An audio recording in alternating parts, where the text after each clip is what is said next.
नमस्कार, मैं अंकुल वाजपेयी। हमारे YouTube चैनल में आपका स्वागत है। आज हम आपके लिए लेकर आए हैं इकोनॉमिक सर्वे 2019-20 के सेकंड वॉल्यूम का एक प्रमुख चैप्टर टॉपिक संधारणीय विकास एवं जलवायु परिवर्तन, यानी कि sustainable development and climate change. ये बहुत ही इम्पोर्टेंट टॉपिक है। जैसा कि आप जानते हैं, 15 दिसंबर 2019 को हुए यूपी पीसीएस के एग्जाम में और 12 जनवरी 2020 को हुए एमपी पीसीएस के एग्जाम में इकोनॉमिक सर्वे से काफ़ी महत्वपूर्ण प्रश्न पूछे गए। ये उसी क्रम में हम आगामी परीक्षाओं यूपीएससी और अन्य राज्य की प्रारंभिक परीक्षाओं पीसीएस के लिए इकोनॉमिक सर्वे और यूनियन बजट के महत्वपूर्ण अंशों को आपके लिए लेकर आए हैं। इससे ज़्यादा डिटेल्ड जानकारी आपको किसी अन्य स्रोत से नहीं मिलेगी। तो इसी क्रम में हम आज हमारा टॉपिक देखते हैं, सस्टेनेबल डेवलपमेंट एवं जलवायु परिवर्तन। तो इकोनॉमिक सर्वे 2019-20 में कहा गया है कि समग्र एसडीजी इंडेक्स यानी कि सस्टेनेबल डेवलपमेंट गोल्स इंडेक्स में भारत की उपलब्धि सराहनीय है, जिसमें भारत का प्राप्तांक 2018 में 57 से सुधरकर 2019 में 60 हो गया है, जो कि इसका प्राप्तांक 2018 में 57 था, जो अब अच्छा बेहतर होकर 2019 में 60 हो गया है। इसी प्रकार आगे कहा गया है कि वन एवं वृक्षादन जो है भारत में वो 80.73 मिलियन हेक्टेयर हो गया है, जो कि देश के भौगोलिक क्षेत्रफल का 24.56% है। यहाँ ध्यान दीजिएगा कि वन एवं वृक्षादन दोनों को मिलाकर 24.56% कहा जा रहा है 2019 के लिए। ये है डाटा। इसी प्रकार आगे कहा गया है कि वर्ष 2019 में संधारणीय विकास हेतु एजेंडा 2030 और पेरिस करार को अपनाने के 4 वर्ष पूरे हो गए हैं। 2015 में सरकार ने इसको अपनाया था, इसके 4 वर्ष जो है पूरे हो गए 2019 में। वही ये सर्वे है। आगे कह रहे हैं कि 2005 से 2014 के दौरान भारत के जीडीपी की उत्सर्जन सघनता को 21% कम किया गया। ठीक है। आगे कहा गया कि एसडीजी इंडिया इंडेक्स 2018 में 13 लक्ष्य और 62 संकेतक थे, 62 इंडिकेटर थे, और एसडीजी इंडिया इंडेक्स 2019 में इसको बढ़ाकर 16 लक्ष्य और 100 संकेतक कर दिए गए हैं। यह इंडेक्स एसडीजी लक्ष्य 2017 पर गुणात्मक आकलन को भी समाविष्ट करता है। इसमें बताया गया कि एसडीजी प्राप्तांक 0 से 100 तक की सीमा में होते हैं। इसमें भारत के जिस राज्य को 100 अंक मिलते हैं, प्राप्तांक मिलते हैं, यानी कि वो राज्य जो है 2030 के लिए जो निर्धारित लक्ष्य है उसको उसने प्राप्त कर लिया है, जबकि 0 का अर्थ है कि राज्य का इंडेक्स में सबसे नीचे स्थान है। यहां ध्यान देने वाली बात है कि भारत का कोई भी राज्य जो है अभी आकांक्षी श्रेणी में क्या कहते हैं, कोई भी राज्य आकांक्षी श्रेणी में नहीं है, यानी कि 50 से कम में नहीं है, सभी जो है 50 से ऊपर है। ये जो 0 से 100 तक का प्राप्तांक होता है, इसको कैटेगराइज किया है। इसमें कहा गया कि 65 से ज्यादा जैसे अंक मिलते हैं उस राज्य को फ्रंट रनर या उन राज्यों को फ्रंट रनर कहते हैं, और इन्हें हरे रंग से डिनोट करते हैं। 65 से ज्यादा मिलते हैं, और जैसे 100 मिलते हैं उसे अचीवर्स कहते हैं, और उसे नीले रंग से डिनोट करते हैं। क्योंकि 50 से 64 अंक पाने वाले को निष्पादनशील परफॉर्मेंस वाला स्टेट कहते हैं, उसे पीला रंग से डिनोट करते हैं, और 50 से कम अंक पाने वाले को आकांक्षी राज्य कहते हैं, और उसे लाल रंग से डिनोट करते हैं। तो इस क्रम में यह कहा गया है कि जो हरा रंग है, जो कि फ्रंट रनर है, तो कौन कौन से राज्य भारत में फ्रंट रनर हैं जिनको 65 से ज्यादा अंक मिले हैं। तो इसमें है आपका केरल, हिमाचल, तमिलनाडु, आंध्र प्रदेश, तेलंगाना, कर्नाटक, गोवा, सिक्किम, चंडीगढ़ और पुडुचेरी। ये भारत के फ्रंट रनर हैं जिनको 65 से ज्यादा अंक मिले हुए हैं। आगे कहा गया कि कोई भी राज्य और यूटी 2019 में आकांक्षी श्रेणी में नहीं है। ठीक है, यानी कि 50 से कम में कोई नहीं है, सब 50 से ऊपर ही हैं। आगे कहा गया है कि भारत का समग्र प्राप्तांक 2018 के 57 से सुधरकर 2019 में 60 हो गया है। यह धनात्मक छलांग 5 लक्ष्यों में बेहतर प्रदर्शन करने के कारण मिली है।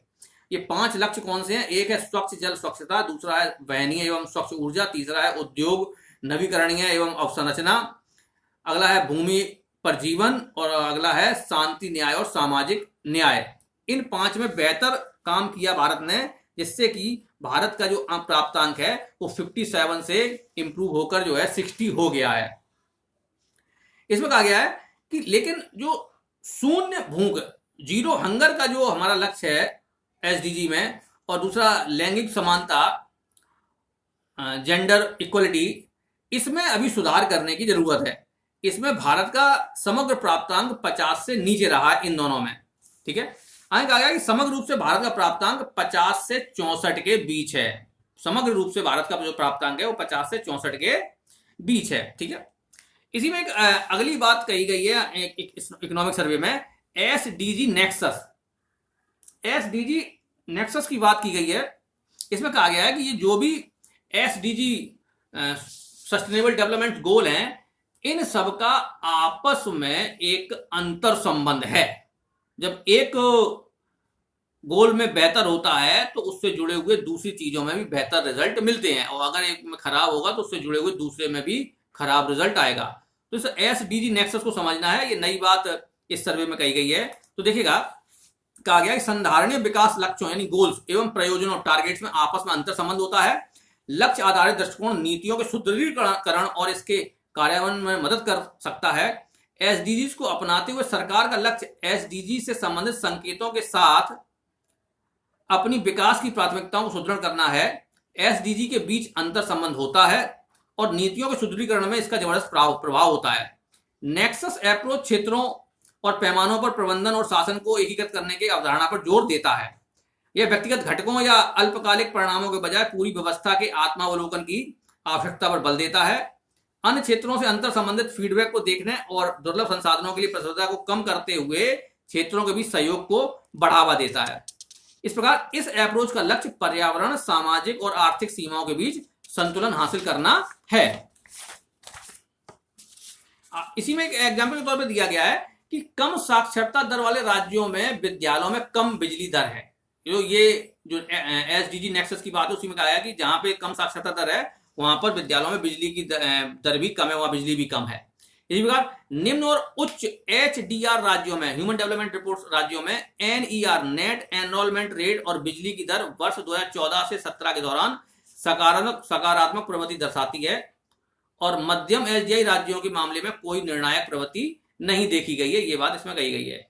इसी प्रकार देश में बिजली की खपत और शिशु मृत्यु दर IMR इन्फेंट मॉर्टेलिटी रेट में गिरावट के बीच सकारात्मक संबंध है। ये बात सर्वे में कही गई है कि देश में बिजली की खपत और IMR कि जहां बिजली की खपत अधिक है वहां IMR जो है के संबंध में गिरावट के बीच में ये IMR वहां कम हो जाएगा, और अगर बिजली की खपत जहां कम है वहां IMR जो है बढ़ जाता है। तो उसमें एक सकारात्मक संबंध पाया गया है।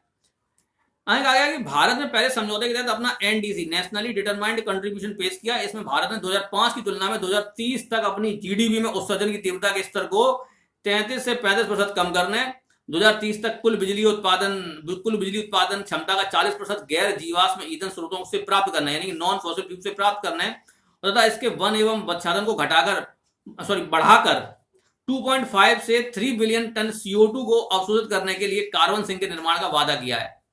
पेरिस समझौते को 2020 के बाद की अवधि में पेरिस समझौते की कार्य योजना के तहत अपनाए गए दिशा निर्देशों के अनुरूप लागू किया जाना है। ये बात कही गई है। आगे कहा गया कि स्वच्छ भारत मिशन शहरी को 2014 में समग्र पर्यावरणीय सुधार हासिल करने के लिए 100% वैज्ञानिक ठोस कचरा अपशिष्ट प्रबंधन सुनिश्चित करने और शहरी भारत को खुले में शौच मुक्त बनाने के दोहरे उद्देश्यों के साथ शुरू किया गया था। 5 वर्षों में मिशन में महत्वपूर्ण प्रगति की है। सभी राज्यों के शहरी क्षेत्र ODF हो गए हैं, और अवशिष्ट प्रबंधन की प्रतिशतता 2014 में जो कि 18% थी वो 2019 में बढ़ के 60% हो गई है। ये एक बेहतर रिजल्ट दिखा रहा है। यानी कि आगे आ गया कि भारत ने 2022 तक 175 गीगावाट नवीकरणीय ऊर्जा का लक्ष्य रखा, रिन्यूएबल एनर्जी का लक्ष्य रखा, और अब तक 83 गीगावाट हासिल भी कर ली है। सितंबर 2019 में UN क्लाइमेट एक्शन समिट में सरकार ने, प्रधानमंत्री जी ने 175 गीगावाट के लक्ष्य को 450 गीगावाट कर दिया है। यानी कि अब जो देश है, सरकार जो है 2022 तक 450 गीगावाट रिन्यूएबल एनर्जी जनरेट करने का लक्ष्य रख रही है। आगे कहा गया कि भारत ने UNFCCC में अपनी द्विवार्षिक अद्यतन रिपोर्ट यानी कि बाइनरियल अपडेट रिपोर्ट BUR सौंपी, और BUR के अनुसार भारत की GDP की उत्सर्जन तीव्रता वर्ष 2005 से 2014 की अवधि में 21% तक कम हो गई है। आगे कहा गया कि 2014 में LULUCF का मतलब है land use change and forestry सहित शुद्ध राष्ट्रीय ग्रीन हाउस गैसेज उत्सर्जन जो कि 23,06,295 गीगाग्राम CO2 के समतुल्य था। इसी में कहा गया कि 1 गीगाग्राम बराबर 10⁹ ग्राम होता है। इसमें कहा गया है कि जो भारत का national green house gas inventory है कि कहां से ग्रीन हाउस गैस का इमिशन ज्यादा होता है, तो उसमें पहले नंबर पे एनर्जी, ऊर्जा के जो स्रोत है वहां पर, दूसरा है एग्रीकल्चर, उससे कम है इंडस्ट्रियल प्रोसेस और उससे कम है वेस्ट। ये इसका भारत का national green house gas inventory है, गीगाग्राम में है ये। आगे कहा गया कि पैट, एक टर्म है पैट, PAT यानी कि the perform achieve and trade. इसमें कहा गया कि विशिष्ट ऊर्जा खपत में कमी लाने के लिए national mission for enhance energy efficiency यानी कि NMEEE द्वारा शुरू की गई योजना है और पैट साइकिल 5 अप्रैल 2019 से लागू है। ठीक है, PAT साइकिल 5 जो है वो अप्रैल 2019 से लागू है। आगे कहा गया राष्ट्रीय सौर मिशन के बारे में बताया गया। राष्ट्रीय सौर मिशन, नेशनल सोलर मिशन, इसमें नवीकरणीय ऊर्जा यानी जो कुल ऊर्जा है, नवीकरणीय ऊर्जा, उसमें सौर ऊर्जा की हिस्सेदारी को बढ़ाने का लक्ष्य रखा गया है। उसमें कहा गया कि कुल 100 गीगावाट सौर ऊर्जा का उत्पादन करना है। जो हमने 450 गीगावाट रिन्यूएबल एनर्जी की बात की, उसमें 100 गीगावाट सोलर एनर्जी का कंट्रीब्यूशन होना है और इस 100 वाट सोलर एनर्जी में से 40 गीगावाट 100 गीगावाट सोलर एनर्जी में से 40 gigawatt grid connected rooftop project से और 60 गीगावाट बड़े मध्यम आकार के भू आधारित सौर परियोजना से होना है। अभी तक भारत ने कुल 32.5 गीगावाट सौर विद्युत सृजन क्षमता स्थापित कर ली है। आगे कहा गया राष्ट्रीय जल मिशन, इसके अंतर्गत भूजल सुधार का लक्ष्य रखा गया है। 2011 के मूल्यांकन के अनुसार 1071 निर्धारण यूनिटों को केंद्रीय भूजल प्राधिकरण के अति दोहन की श्रेणी में रखा है। सेंट्रल ग्राउंड वाटर अथॉरिटी यानी कि CGWA द्वारा पर्यावरण संरक्षण अधिनियम 1986 की धारा 5 के अंतर्गत अनिवार्य वर्षा जल संचयन हेतु दिशा निर्देश जारी किए गए हैं। भूजल निकासी के अनापत्ति प्रमाण पत्र देते समय CGWA अनिवार्य वर्षा जल के लिए बल देता है। फिर हम आगे अगला देखेंगे, इसी में टॉपिक है हमारा राष्ट्रीय संधारणीय आवास मिशन। राष्ट्रीय संधारणीय आवास मिशन यानी कि national mission on sustainable habitat NMSH। इसमें 3 कार्यक्रम चलाए जा रहे हैं। 3 कार्यक्रमों के माध्यमों से ये कार्य क्रियान्वित हो रहा है। इसमें एक है आपका Atal mission on rejuvenation and urban transformation, जैसे कि नवजीवन एवं शहरी कायाकल्प अटल मिशन यानी कि जैसे कि अमृत योजना कहते हैं, और दूसरा है स्वच्छ भारत मिशन और तीसरा है स्मार्ट सिटी मिशन। तो इसमें कहा गया है कि 100 किलोवाट या इससे अधिक के संयोजित भार वाले वाणिज्यिक भवनों के लिए ऊर्जा संरक्षण भवन नियमावली 2018 को अनिवार्य किया गया है। आगे कचरा अपशिष्ट प्रबंधन, जल एवं स्वच्छता, वर्षा जल अपवहन, शहरी योजना, ऊर्जा दक्षता एवं शहरी परिवहन नामक 6 उप क्षेत्रों के लिए मानक विकसित किए गए हैं। आगे कहा गया कि व्यापक तीव्र प्रणाली मास रैपिड ट्रांजिट सिस्टम के अंतर्गत मेट्रो रेल की 585 किलोमीटर प्रचालन लाइन में है और 620 किलोमीटर का निर्माणाधीन होना है। यानी मेट्रो लाइन देश में जो है मेट्रो ट्रेन वो 585 किलोमीटर तक दौड़ रही है सभी शहरों में मिलाकर, और 620 किलोमीटर अभी और मेट्रो लाइन का निर्माण करना है। इसी प्रकार बस तीव्र परिवहन प्रणाली जैसे कि बस रैपिड ट्रांजिट सिस्टम कहते हैं, BRT कॉरिडोर, ये 8 शहरों में 223 किलोमीटर कॉरिडोर चल रहे हैं और 14 और शहरों में 505 किलोमीटर के BRT कॉरिडोर का निर्माण होना है। आगे कृषि, संधारणीय कृषि के बारे में कहा गया है कि संधारणीय कृषि के लिए राष्ट्रीय मिशन का उद्देश्य खाद्य सुरक्षा, संवर्धन और संसाधन संरक्षण है। इसके अंतर्गत कहा गया है कि 3.50 लाख हेक्टेयर क्षेत्र को जैविक कृषि के अंतर्गत लाना है, 3.70 लाख हेक्टेयर क्षेत्र को अति सूक्ष्म सिंचाई के अंतर्गत लाना है, 4 लाख हेक्टेयर क्षेत्र को चावल सघनीकरण प्रणाली के अंतर्गत लाना है, 3.41 लाख हेक्टेयर क्षेत्र को कम पानी खपत की फसल में परिवर्तन के अंतर्गत लाना है और 3.09 लाख हेक्टेयर को कृषि भूमि में वृक्षारोपण के अंतर्गत लाना है और 7 लाख हेक्टेयर को बाईपास प्रोटीन संभरक बनाने के अंतर्गत लाना है। ये जो है संधारणीय कृषि के लिए कहा गया है। इसी प्रकार आगे इस मिशन के परिणाम स्वरूप national innovation on climate resilient agriculture नामक नया नेटवर्क प्रोजेक्ट बन रहा है। आगे कहा गया कि 12 हिमालयन राज्यों में से 11 राज्यों में राज्य जलवायु परिवर्तन केंद्र स्थापित हैं। जलवायु परिवर्तन के लिए रणनीतिक ज्ञान संबंधी राष्ट्रीय मिशन के अंतर्गत 116 प्रशिक्षण कार्यक्रमों का शुभारंभ किया गया है। एक राष्ट्रीय ज्ञान नेटवर्क कार्यक्रम शुरू किया गया है इसके लिए। आगे देखिएगा कि जलवायु परिवर्तन कार्रवाई कार्यक्रम यानी कि climate change action programme CCAP 2014 में शुरू किया गया था। ये 5 वर्ष के लिए केंद्र सरकार ने शुरू किया था, ये बात इसमें कही गई है। आगे ऊर्जा संरक्षण भवन संहिता ECBC ऊर्जा संरक्षण भवन संहिता में न्यूनतम ऊर्जा निष्पादन मानक निर्धारित किए जाते हैं। तो यहां से भी आपका एक क्वेश्चन जो है बन सकता है कि न्यूनतम ऊर्जा निष्पादन मानक कहां निर्धारित किए गए हैं, वो ऊर्जा संरक्षण भवन संहिता में निर्धारित किए गए हैं। आगे कहा गया कि 2030 तक ऊर्जा प्रयोग में 50% कमी लानी है, जिससे कि 300 बिलियन यूनिट की ऊर्जा बचत हो और 15 गीगावाट की शीर्ष मांग में कमी हो। आगे कहा गया कि उजाला योजना में 360 मिलियन LED बल्ब बांटे गए, जबकि स्ट्रीट लाइट राष्ट्रीय कार्यक्रम के अंतर्गत 10 मिलियन परंपरागत स्ट्रीट लाइट की जगह LED लाइट लगाई गई हैं, जिससे कि 43 मिलियन टन CO2 उत्सर्जन में कमी आई है। आगे कहा गया कि राष्ट्रीय विद्युत गतिशीलता मिशन प्लान यानी कि NEMMP 2020 के एक भाग के रूप में विद्युत और हाइब्रिड वाहन प्रौद्योगिकी के निर्माण और संधारणीय विकास को बढ़ावा देने के लिए फेम इंडिया यानी कि faster adoption and manufacturing of hybrid and electric vehicle in India योजना 2015 में शुरू की गई थी। ठीक है। आगे कहा गया कि राष्ट्रीय बायो ईंधन पॉलिसी 2018 के अंतर्गत 2030 तक 20% एथेनॉल पेट्रोल में मिश्रित करना है और 5% बायोडीजल को डीजल में मिश्रित करने का लक्ष्य रखा गया। यहां से भी आपको एक बहुत सरल क्वेश्चन आ सकता है कि 20% एथेनॉल मिलाने का लक्ष्य पेट्रोल में कब रखा गया, 2030 रखा गया है, और डीजल में 5% बायोडीजल मिलाने का लक्ष्य जो है 2030 तक रखा गया है। आगे कहा गया कि जलवायु परिवर्तन पर राष्ट्रीय अनुकूलन निधि जैसे कि आप NAFCC कहते हैं, तो राष्ट्रीय अनुकूलन निधि 2015 के द्वारा उन राज्यों को मदद की जानी है जो जलवायु परिवर्तन के प्रतिकूल प्रभावों का सामना करते हैं लेकिन जारी स्कीमों के अंतर्गत नहीं आते हैं। इस स्कीम को राष्ट्रीय कार्यान्वयन सत्व के रूप में राष्ट्रीय कृषि एवं ग्रामीण विकास बैंक यानी नाबार्ड की सहायता से एक केंद्रीय सेक्टर स्कीम के रूप में लिया गया है।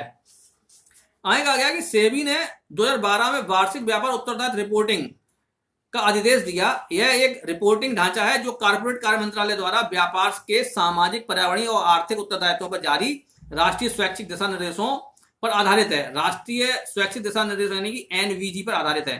2011 में भारतीय कॉर्पोरेट कार्य संस्थान ने कॉर्पोरेट क्षेत्र द्वारा अंगीकार करने के लिए NVG नामक संकल्पना विकसित की। सेबी ने बैंकों सहित सूचीबद्ध भारतीय कंपनियों को NVG को अंगीकार करने का अधिदेश दिया। 2014-15 में भारतीय बैंक संघ IBA द्वारा उत्तरदायित्वपूर्ण वित्तीयन की संकल्पना सृजित करने के लिए एक कार्यकारी समूह की स्थापना की। कार्यकारी समूह ने उत्तरदायित्वपूर्ण वित्तीयन के लिए NVG पर दिशा निर्देशों को अंतिम रूप दिया। इन दिशा निर्देशों ने 8 सिद्धांत निर्धारित किए हैं।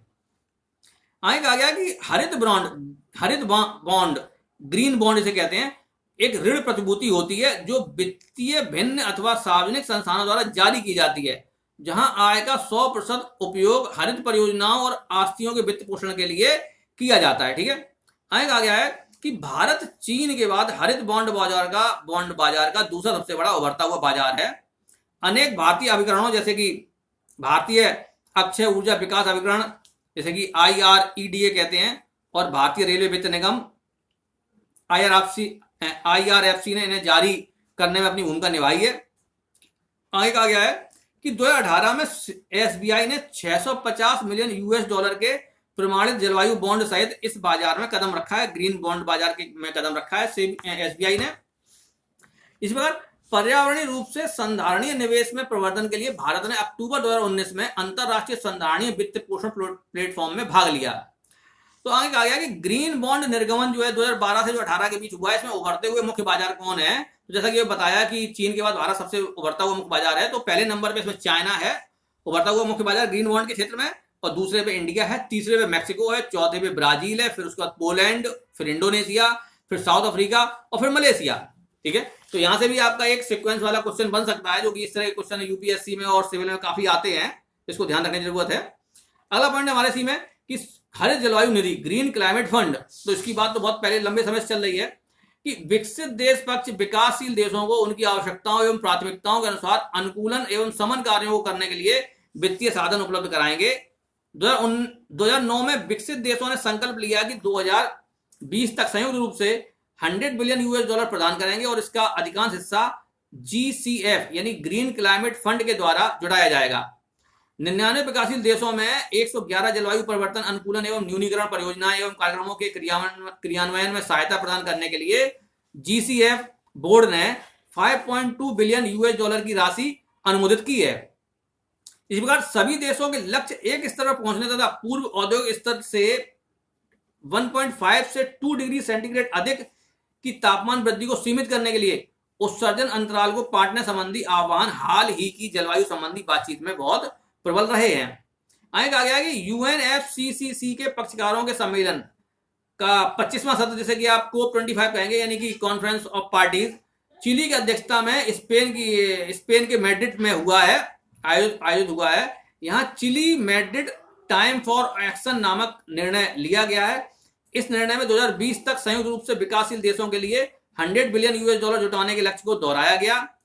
COP25 में भारत ने महात्मा गांधी विषय पर इंडिया पवेलियन की मेजबानी की, जिसमें गांधी जी के जीवन एवं संधारणीय रहन सहन संबंधी संदेशों को चित्रित किया गया है। यहाँ ये एक बड़ा इंपॉर्टेंट पॉइंट है कि गांधी जी का जीवन एवं संधारणीय रहन सहन, गांधी जी का जीवन और सस्टेनेबल लाइफ स्टाइल उनका। तो यहाँ पर आपका जो है मेंस में एक निबंध भी बन सकता है। तो इस टॉपिक को आप, इस पॉइंट को थोड़ा अलग से ध्यान दें, इस पे एक निबंध लिखने का प्रयास करें।